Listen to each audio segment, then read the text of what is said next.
Hola, mi nombre es José Antonio Juárez Centeno. Soy estudiante de la carrera de Psicología en la Facultad de Ciencias de la Salud de la Universidad Autónoma de Baja California. El día de hoy, para la materia de Psicología Social, voy a hacer un repaso de los temas que hemos visto a lo largo de este semestre. Estaremos viendo conceptos teóricos y también ejemplos. Así que bueno, vamos a empezar. El primer tema que vimos al inicio de este semestre fue sobre la estructura social.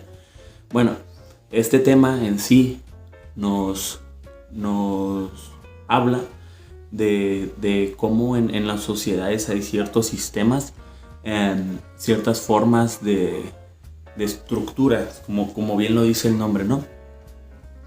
En nuestra sociedad en particular, aquí en México o incluso aquí en Baja California, nuestra estructura está definida por las jerarquías. Encontramos este tipo de jerarquías en muchos lados. Bueno, una jerarquía es prácticamente, pues es un sistema en el que las personas están ordenadas en base a sus funciones dentro de la sociedad, en base más bien a la importancia de estas acciones que llevan a cabo. Por ejemplo, tenemos las estructuras, no sé, en un equipo de fútbol, hay jerarquías. Uno podría pensar de buenas a primeras que en un equipo de fútbol las personas que están hasta abajo de la jerarquía son los jugadores, pero existen personas que incluso trabajan para los jugadores, como podrían ser los aguadores, los que llevan agua, válgame la redundancia, a los jugadores. Están también los doctores. Cuando un jugador cae lesionado, pues bueno, el doctor a fin de cuentas va y atiende al jugador. Incluso los utileros, las personas que se encargan de llevar los balones para entrenar, los conitos para entrenar, bueno, ellas al fin y al cabo están haciendo un trabajo para los jugadores. De ahí, pues bueno, los jugadores en sí, que son los que se desempeñan dentro del campo de juego, ellos le responden a las acciones que un entrenador o un director técnico, un director deportivo les impone. Si pierden un partido, a ellos es con el que van a dar la cara, porque estos ejercen su mandato, digamos, sus órdenes a los jugadores, que son los que en el terreno de juego tienen que estar llevando a cabo estas acciones que se les dijeron que hicieran. Estos directivos le responden en un equipo de fútbol, digamos, convencional, está esta línea, le responden a un vicepresidente del club. Es como su líder inmediato, con la persona con la que se pueden dirigir, a la persona a la que le tienen que brindar resultados. Al final, bueno, este vicepresidente se comunica con el presidente, que bien puede ser un presidente, pues digamos que se ganó el cargo, o incluso puede ser el presidente, el dueño del equipo, la persona que pues es dueña de todos los derechos y que vendría siendo la cabeza de la jerarquía a fin de cuentas. Al ser el dueño del equipo, al ser la cabeza, estar hasta arriba de la jerarquía, bueno, él ya no le tiene que responder a nadie más que a sí mismo. Más bien todo el conjunto del equipo, como les dije, desde las personas incluso encargadas de cortar el césped hasta arriba, le tienen que responder a él.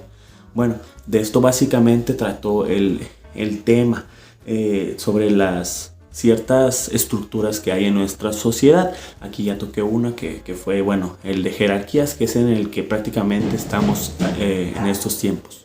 Bueno, ahora pasamos al segundo tema que nos tocó ver en este primer parcial, que sería una introducción a la psicología social.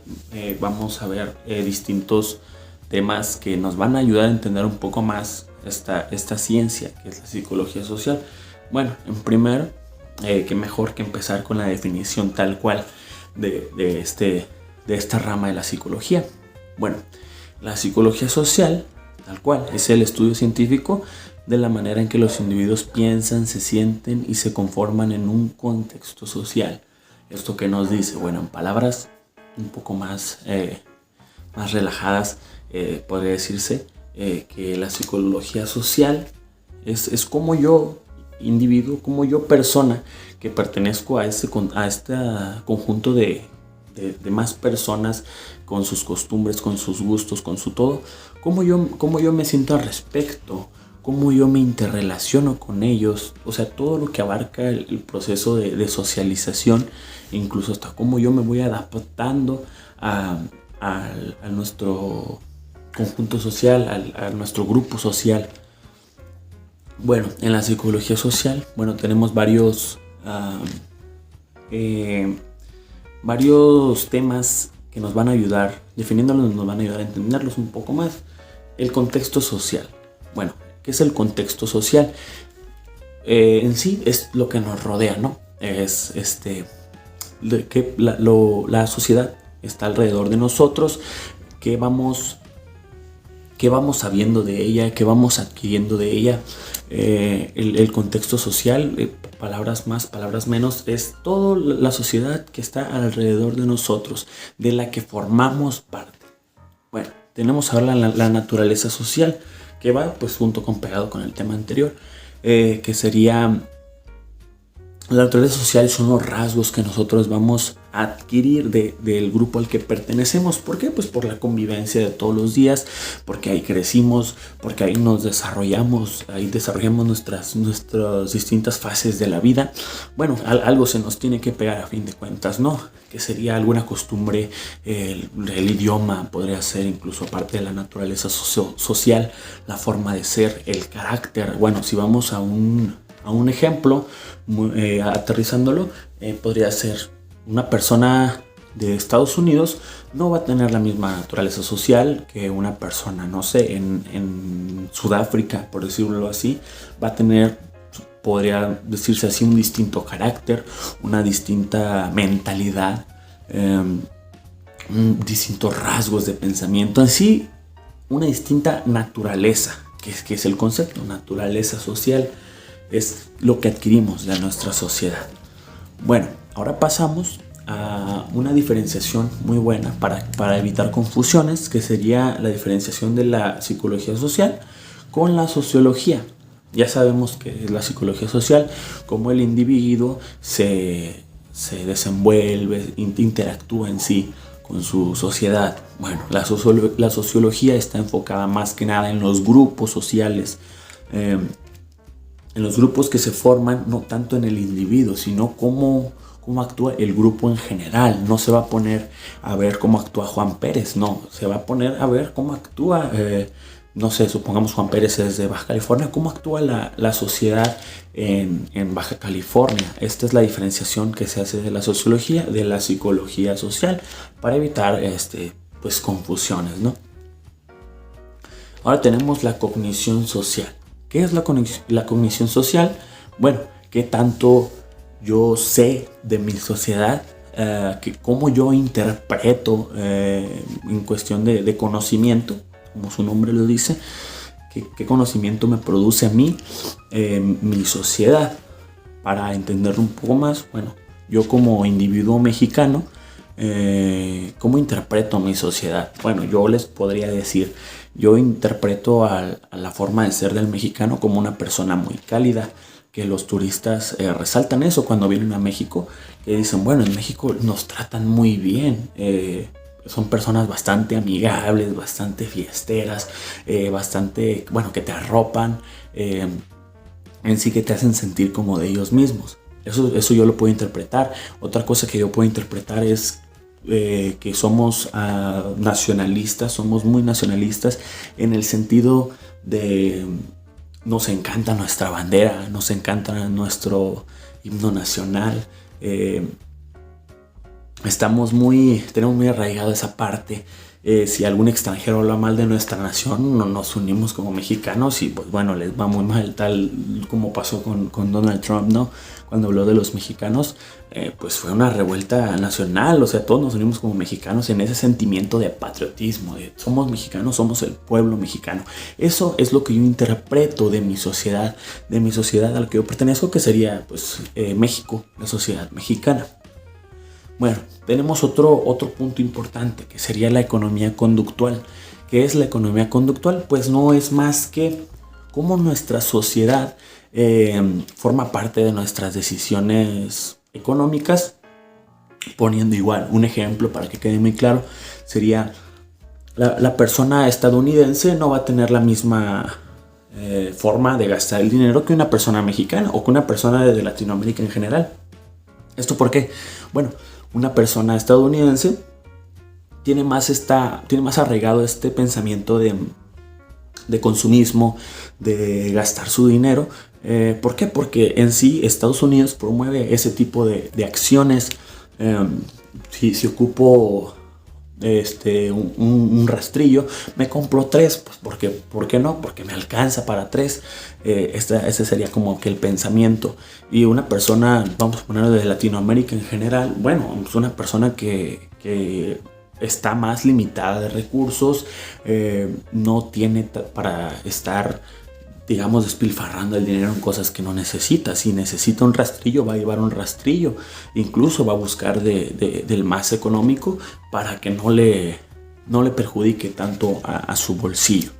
Esto es la economía conductual, que tanto nuestra sociedad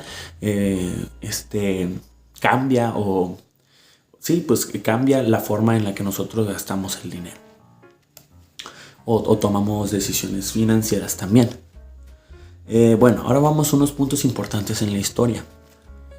Así a grandes rasgos, bueno, se sabe que Norman Triplett es la persona que publica el primer artículo en la historia de la psicología social.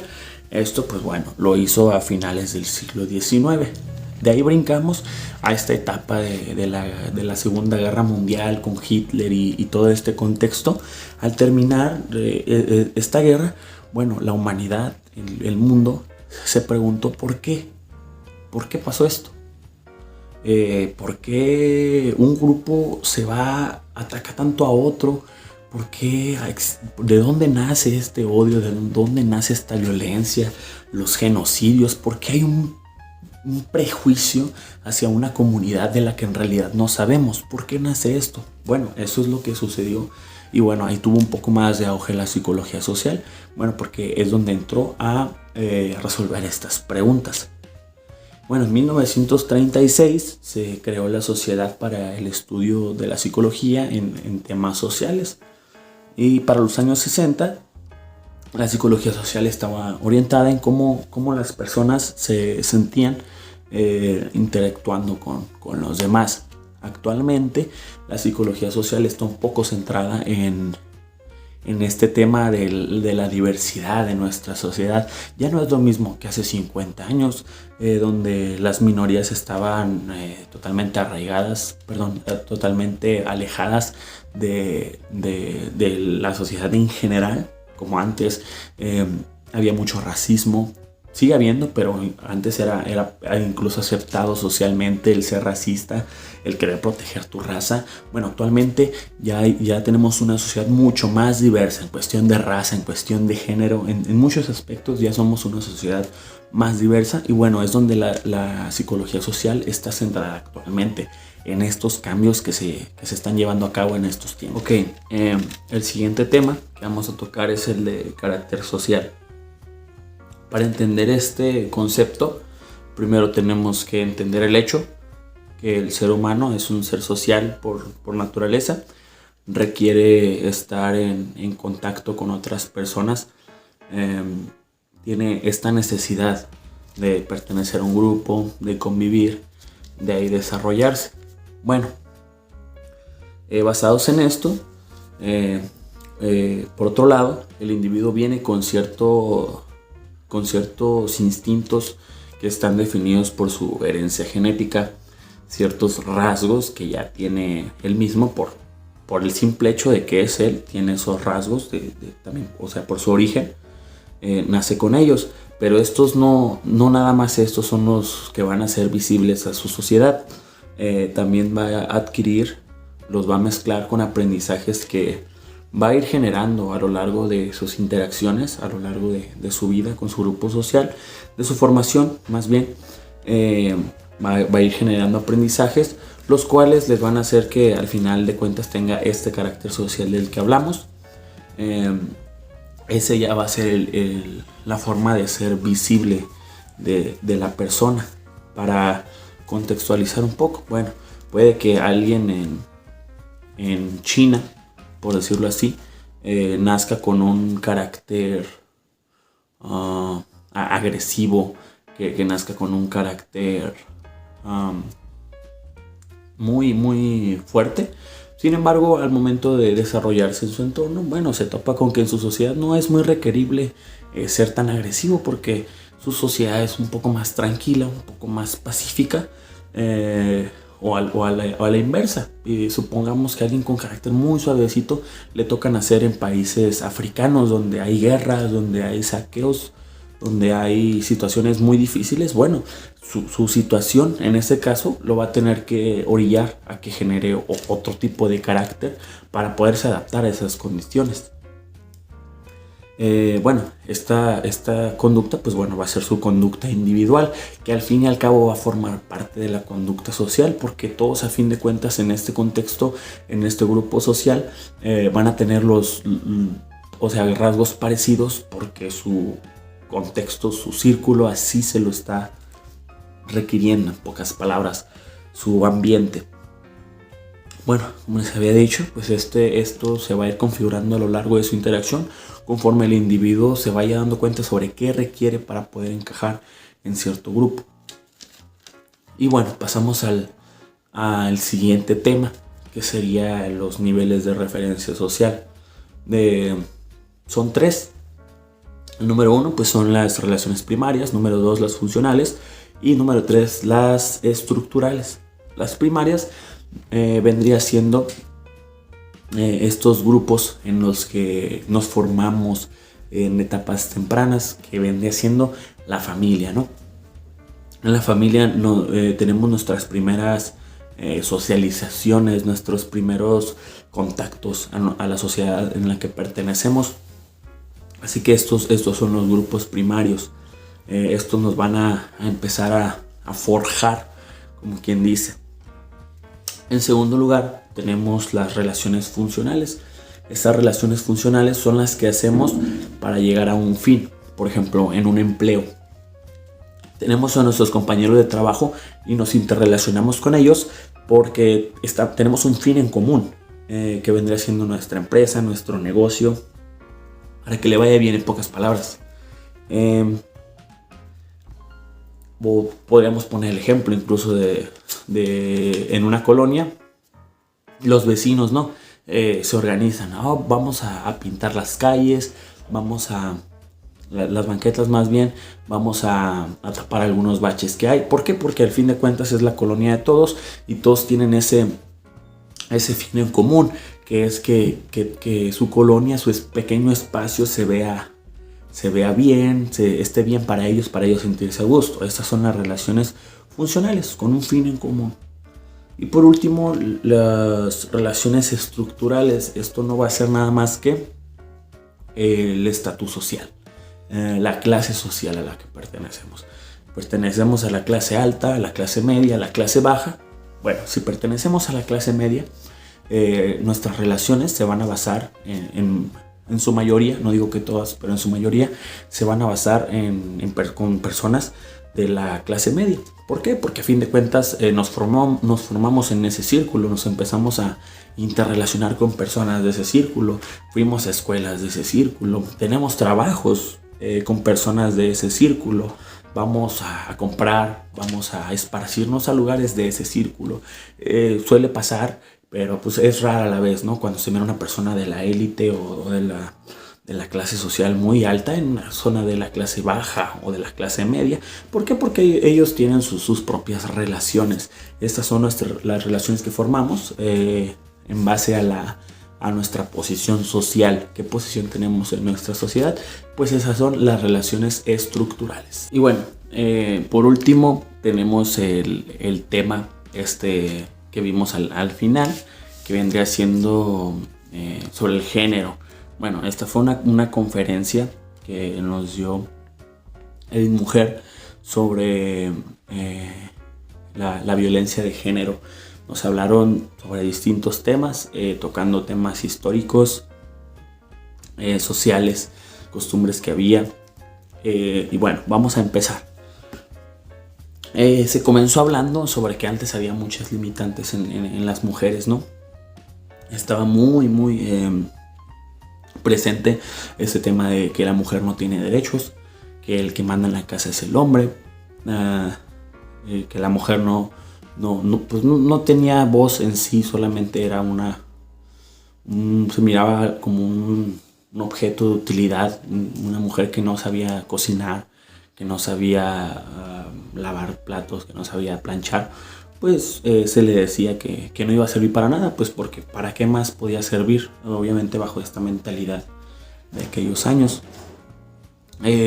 Bueno, ahora pues sin duda ha cambiado esta perspectiva, ¿no? Este pensamiento de la sociedad.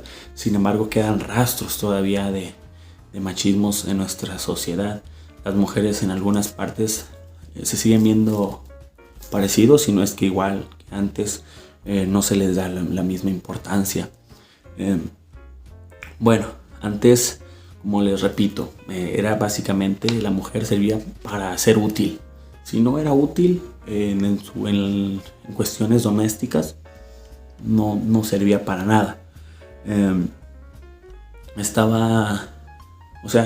Se daba este fenómeno también por el hecho de que la sociedad estaba, pues, era de tipo patriarcal. O sea, los hombres eran los que dominaban, eran los que iban a trabajar.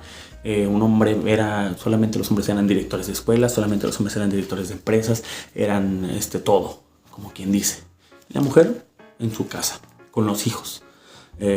Estaban muy marcados los estereotipos de género, los roles, de que el hombre se tiene que ir a trabajar, la mujer se tiene que quedar en la casa. La mujer no tiene por qué andar saliendo, tiene que estar cuidando a los hijos en la casa, tiene que salir a hacer el mandado. El hombre es el que sale, el hombre es la cara de la casa. Esos son los pensamientos que se tenían en esos tiempos. Sin embargo, pues como humanidad hemos ido avanzando. Se dieron los primeros rastros del feminismo, que tuvo su primera ola, la cual lo que exigía la primera ola del feminismo era que se le diera el derecho a la educación a las mujeres.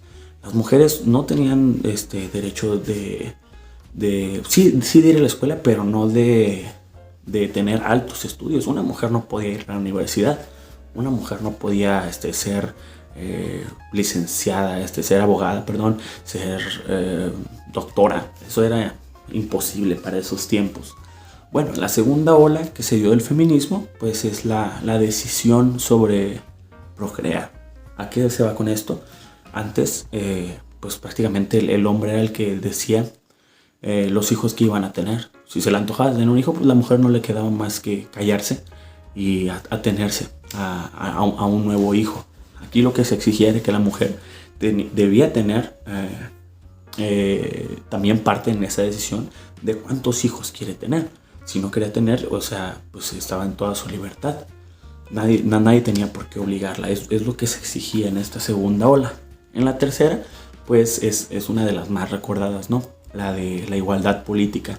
Fue cuando la mujer luchó por su derecho a votar, por su derecho a poder decidir sobre su comunidad, sobre su país, sobre su estado, su ciudad. Antes pues los hombres eran los que votaban, y sin embargo se dieron ciertos fenómenos un poco turbios de que ahora la mujer ya podía votar, pero sin embargo seguía votando por lo que el hombre quería, porque si no votaba me iba muy mal. Pero bueno, ya era un paso importante. Actualmente eso sirvió como un parteaguas, porque ahora actualmente la mujer es igual que el hombre ante la ley, ante el Estado. Un voto de hombre tiene el mismo peso que un voto de una mujer. Eso hasta este punto, bueno, hemos llegado a lo que se quería.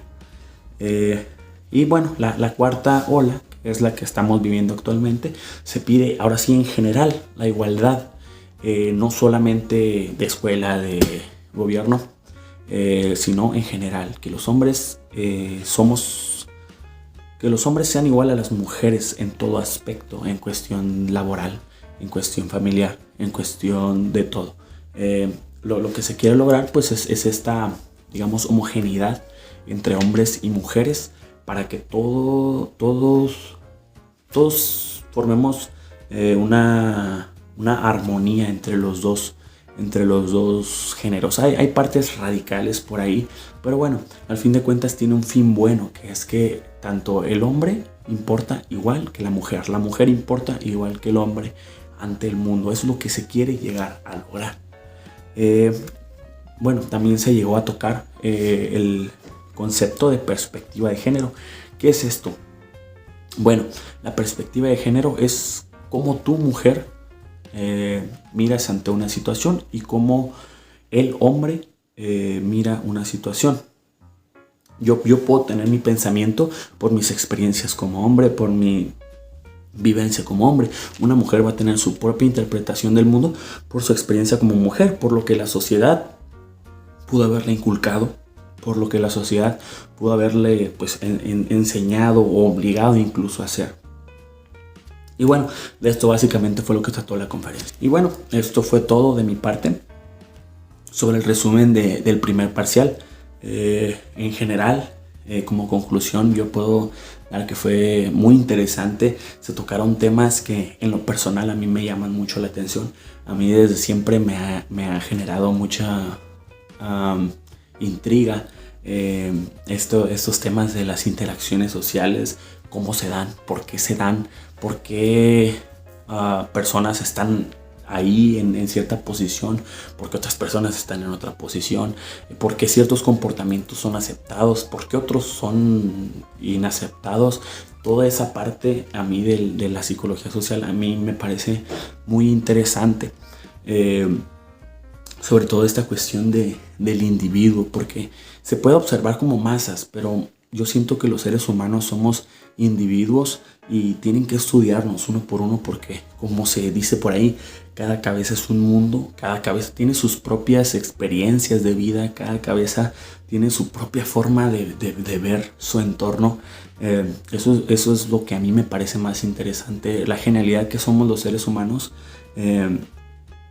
porque somos únicos, somos parecidos en nuestras comunidades, pero a fin de cuentas cada uno tiene sus propias cosas por las que ha vivido y a fin de cuentas eso los hace diferentes. Eso es lo que puedo concluir. Y bueno, esto fue todo de mi parte sobre el resumen. Así que muchas gracias.